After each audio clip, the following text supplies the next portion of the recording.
Essas são algumas das pessoas de quem o GBUX cuidou nos últimos 100 anos.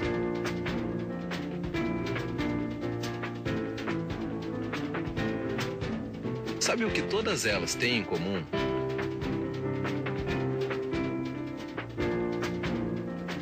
GBUX, 100 anos de tradição, segurança e solidez. A proteção da sua família é o nosso maior motivo para celebrar. Talvez vocês nunca sabem o que é nada, porque não passaram. É nada, nada, nada. Levantar, tu tem uma água. E era Natal, né?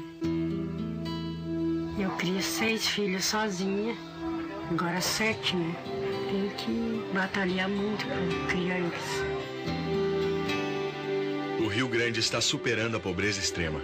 O programa RS Mais Igual e o Brasil Sem Miséria, juntos, vão garantir uma renda mensal de R$100 por pessoa das famílias com crianças de 0 a 6 anos. Cara, esse aqui tá na barriga, né? Mas o resto tudo na escola.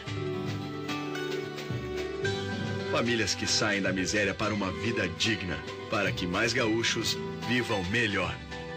Eu quero dar sempre o melhor para ele. E viver feliz para sempre também, né? RS Mais Igual, Governo do Estado do Rio Grande do Sul.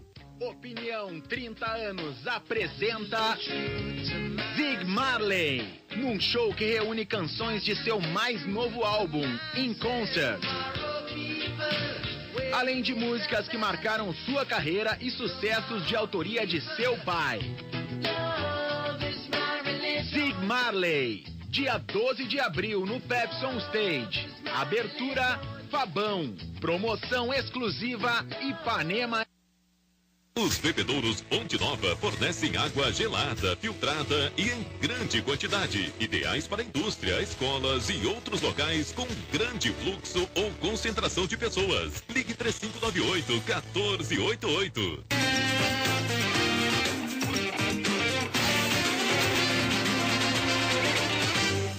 Vanderlei Luxemburgo segue os testes para a montagem do time que vai enfrentar o Fluminense no dia 10. O técnico já utilizou 3 atacantes e contra o Passo Fundo viu Marco Antônio surgir como alternativa. A Taça Farroupilha começou para o Grêmio sem a preocupação com a Libertadores. Quer dizer, sem jogos da competição internacional. Mas o foco continua o mesmo. Durante os 28 dias que separam a partida contra o Caracas na Venezuela do jogo contra o Fluminense na Arena, o técnico Vanderlei Luxemburgo tratou de testar alternativas para o substituto de Elano, suspenso para a partida. Eu falei para vocês com a saída do Elano, eu ia fazer algumas experiências, estou fazendo algumas experiências para nós podermos encontrar uma maneira de conseguir a classificação no Gaúcho e conseguir ter uma noção daquilo que nós temos que fazer contra o Fluminense. Eu não acredito que o Vanderlei está mexendo na equipe e testando algumas variações por causa disso. Eu acho que ele está testando para ter opções lá na frente. É um treinador inteligente que pelos jogadores que tem, né, pela quantidade e qualidade, eu acho que é normal buscar alternativas até para mudar resultado, para poupar jogadores, para um monte de coisas que vão acontecer até o final do ano. O segundo turno do Gauchão marcou o retorno de Kleber aos gramados. A reestreia aconteceu no segundo tempo do jogo contra o Lajeadense, na primeira rodada, mas foram apenas alguns minutos. Na partida contra o Pelotas, também não começou jogando, mas contra o Caxias, o gladiador mostrou que pode voltar a ser aquele jogador antes da lesão. Cavou um pênalti e marcou os 2 gols da vitória. Na derrota para o Cruzeiro, o treinador gremista testou um sistema com 3 atacantes desde o início da partida e o time não funcionou.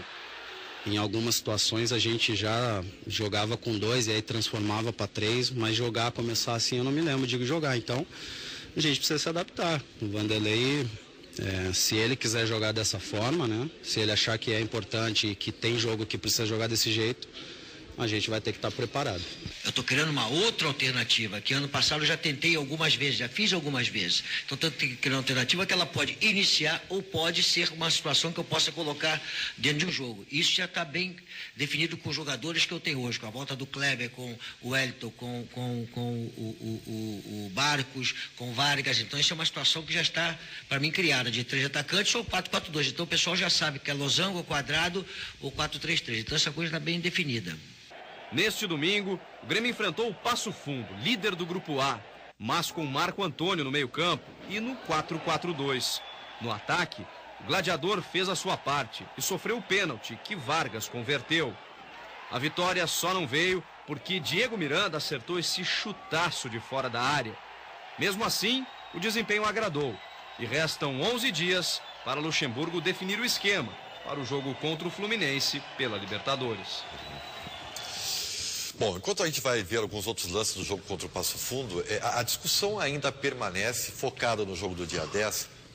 Quem é que vai ter o tal substituto do Elano? Virou uma novela isso aí, né? Eu sempre disse aqui, e vou tentar manter a coerência, às vezes eu não consigo, mas eu vou tentar, de que para mim tem que começar com a volta do Kleber ao time titular para jogar junto com o Barcos. Tá? Também, Se o Vargas, pois é, talvez com o Vargas atuando naquele local, Vargas foi as bem experiências talvez não indiquem que para começar o jogo o Grêmio tem que atuar assim. Mas o Marco Antônio ontem foi bem. O Marco Antônio foi o melhor jogador do Grêmio. Tá, então, eu não sei, eu acho que não dá para inventar muito, doutor Bellini. Eu estou muito feliz porque eu já sei que os 3 atacantes não serão usados, que era o meu pavor. Então, esse primeiro problema está superado. Tu querias o Adriano, aliás, o Adriano foi muito mal ontem, né? Não, O Adriano, o Souza e o Fernando, era a tua ideia. Eu estava apavorado com a ideia dos 3 atacantes. E como o Marco Antônio não conseguiu até agora ser o jogador de criação que se esperava, eu queria ter visto ser treinado um time com o Adriano mais atrás, liberando completamente o Zé Roberto e deixando o Souza e o Fernando também chegando um pouco mais à frente. Não tendo jogado esse time junto nenhuma vez, é óbvio que ele não vai botar esse time, e para mim está definido que o Marco Antônio joga, e eu também acho que quem tem que jogar no ataque é o Vargas. Para mim vive um momento bem melhor, o Kleber eu não vejo ele ainda embocado, acho que não é o jogador que foi em outra época, acho que tem que ser uma opção de banco, o ataque tem que ser Barcos e Vargas, e para mim, portanto, o time está definido, entra o Marco Antônio no lugar do Elano e é com esse time que nós vamos ter ganhado o Fluminense. Sobre ontem, eu acho que o Vargas melhorou, embora ainda acho que é muito menos do que eu espero dele como titular do Grêmio. O Kleber, mesmo que tenha errado bastante no jogo de ontem e errou, perdeu gols, o Kleber foi o mais decisivo jogador do Grêmio. Foi ele que sofreu e cavou o pênalti. Porque ele cavar pênalti não significa que o pênalti não tenha acontecido. Cavar pênalti é tu criar uma situação para que o adversário te derrube. E foi o que aconteceu. Então eu acho que o Kleber tem muito a evoluir, mas eu ainda acho que o Kleber deveria ser titular do ataque do Grêmio ao lado do Barcos. O Marco Antônio, para mim, ontem foi o melhor jogador em campo. O Biteco fez uma boa partida e tem alguns destaques individuais que foram muito mal ontem, muito mal. Surpreendentemente, porque vinha bem sempre que aparecia, o Bressan fez uma partida horrorosa. É verdade, foi mal. O Adriano fez uma partida ruim. O André Santos fez o seu segundo jogo consecutivo muito ruim, lateral esquerdo do Grêmio. O Marcelo Groy, que tem sido criticado e até de forma meio injusta e exagerada, o Marcelo Groy não fez uma má partida, não teve culpa no gol do adversário. Ao contrário, fez 2 defesas bem importantes. Fez 2 defesas importantes. Para mim, esse foi o Grêmio que eu vi ontem. Eu só salientei que, para mim, no gol ele foi com a mão trocada, foi com a mão errada. Mas ele poderia ir como um polvo. Ele poderia 4 braços que ele não pegaria essa bola. Ele podia ter 2 braços grudados, um em cima do outro. Eu acho que é discutível isso. Eu acho que a escalação do Grêmio contra o Fluminense, ela se compõe naturalmente. O Marco Antônio no meio do campo, vai ser o natural, e o Kleber como alternativa. O jogo está enrascado, está precisando ter mais força ofensiva, é um jogador que vai jogar, vai entrar e poderá mudar. O time fica equilibrado, tu não pode contra um bom time desequilibrar esse setor do meio campo. E o Fluminense tem um bom time. Claro. E tem um meio campo com qualidade. Aí tu vai querer jogar com 3 atacantes. Acho que tirou, o Vanderlei tirou da cabeça. O que me preocupa no Grêmio. Ué, aí, por exemplo, a defesa do goleiro, aí tem que ser ressaltado. Senão essa defesa do Grêmio perde o jogo. A torcida do Grêmio tem uma característica. Hoje eu estou de bronca com a nossa torcida. A torcida do Grêmio ela tem uma característica que não fica vermelha. É impressionante. O Marco Antônio, existe um preconceito estabelecido contra o Marco Antônio, que é o seguinte: o Marco Antônio está proibido de jogar bem. O Marco Antônio está proibido de jogar bem pela torcida do Grêmio. Ontem eu dizia no Twitter que o Marco Antônio fez uma bela partida, foi o melhor jogador do Grêmio, os caras queriam me matar. Porque queriam que eu dissesse que o Vargas foi o melhor jogador do Grêmio. Tem duas coisas que a torcida do Grêmio pré-estabeleceu. O Vargas sempre vai bem e o Marco Antônio sempre vai mal. Mesmo que seja o contrário. Isso está estabelecido pela torcida do Grêmio. E não é assim. O Marco Antônio vem bem. Não, o Marco Antônio foi muito bem contra o Pelotas e foi muito bem ontem. O Marco Antônio é da função do Elano e é ele que tem que ser o substituto do Elano. E a torcida do Grêmio tem que apoiar essa condição e não vaiar um jogador. O que a torcida do Grêmio fez com o Marco Antônio no jogo contra... Não foi o do Cruzeiro, aquele que ele entrou... Vaiou na pista? Não, aqui na Arena. No Cruzeiro? Que o Wellington se machuca... Caxias? Caxias. No pênalti o Wellington se machuca. Ele começou a aquecer na pista e foi vaiado. Contra o Cruzeiro isso também aconteceu. Oi? Contra o Cruzeiro isso também aconteceu. Isso é inadmissível. Claro que isso é inadmissível. Até porque, fazendo uso de uma expressão que eu gosto e vocês também, eu acho ele um jogador utilíssimo para o grupo. Eu acho ele um jogador utilíssimo para o grupo. Acho que ele na segunda função do meio campo, por exemplo, no lugar do Souza, seria ainda mais produtivo. É onde ele começou no São Paulo. Utilíssimo talvez não seja o Marcelo Moreno, né? Porque Tainá Espinosa, o que dá para se dizer que está acontecendo para ele estar tão... Ontem o nosso repórter da Rádio Bandeirantes, Bruno Ravazoli, fez uma pergunta que para mim é decisiva nessa questão. Então quer dizer que o William José e o Yuri Mamute, com todo respeito, estão melhores que o Marcelo Moreno? Eu discuto isso aí. Porque a argumentação é que o problema é técnico, né? Bom, o Vanderlei foi questionado, Ribeiro, em relação ao Marcelo Moreno, porque ele não viajou novamente com o grupo, não foi para Passo Fundo. A gente lembra que o Barcos ficou fora desse jogo, então no banco de reservas estava o William José e o Yuri Mamute. O Bertolli também não foi viajar. E o Marcelo Moreno ficou aqui em Porto Alegre, não foi relacionado pelo Vanderlei. O Vanderlei, ele já foi questionado várias vezes em relação ao Moreno, e ele nunca disse que o Moreno é carta fora do baralho, que é um jogador que ele não vai mais utilizar, enfim, ele nunca disse isso. Mas ontem ele foi questionado em relação ao Moreno e ele disse, ele não está aqui, vocês perguntem ao Rui Costa, que é o diretor executivo.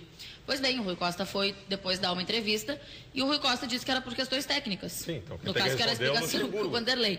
Mas depois, o Rui Costa, o pessoal insistindo, né, os repórteres insistindo, o Rui Costa disse o seguinte, o Marcelo Moreno ele precisa de um protagonismo. Ele acha que ele tem que ser o protagonista. E nesse momento, com as contratações que foram feitas, ele não está sendo o protagonista. Então o Grêmio está trabalhando para devolver esse protagonismo a ele. Ou seja, vai vender ele, né? Protagonismo no Grêmio ou fora do Grêmio. Então, o Marcelo Moreno... que é difícil tu vender bem um jogador que tu coloca na estaleira. Fazendo essa campanha pública de que eu não entendo. Em Minas se colocou uma possibilidade de uma troca entre o Marcelo Moreno e o Paulão. Que Paulão? Aquele que era zagueiro do tempo do Renato,